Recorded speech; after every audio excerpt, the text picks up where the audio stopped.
The low thrum of the particle cannon network slowly faded as they powered down.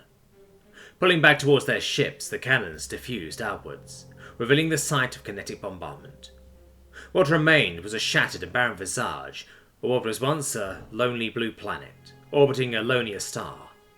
As the cannons docked, clouds of dust and molten rock drifted and separated in the void, the hissing of a cooling and exposed core serving as a final requiem to a once rich and complex race. From their observatory ports, several officers hung their heads in sober repentance, yet permeating above all was a sense of relief, the curtain of dread finally lifting. No words were exchanged as the warp drives were engaged and the course home was charted, each ship sequentially blipping off at hyper speeds. No words needed to be exchanged. We were all thinking exactly the same thing. Nobody ever wanted to exterminate a species. To bear down upon a planet, to lock on doomsday weapons and fire them, was to embody the antithesis of what intelligent life sought to achieve. Each particle array launched, every city we bathed in fire, and every life quenched was a holy injustice we beset upon ourselves as well as our targets, creating a burden which would weigh our species down for the remainder of its existence. But we had to do it. The humans had not yet accomplished meaningful space travel.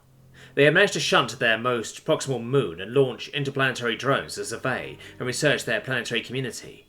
But beyond these efforts, no tangible human civilization had ever been established elsewhere.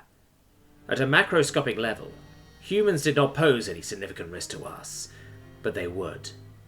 Soon the humans would. Humans were capable of anything. Within 6,000 years of abandoning hunter-gatherer lifestyles, humans had developed weapons capable of wiping their entire species out. Humans lived for war. War marred their history. Uncompromising, humans would wage war against anything remotely other. Their biology was equally belligerent. Cut a human, and 2 weeks later they had healed. Remove a limb, and the human marched on.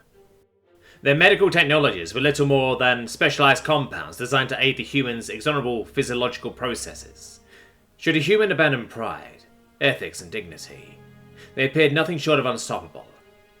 If humans set their sights on something, they achieved it, without exception.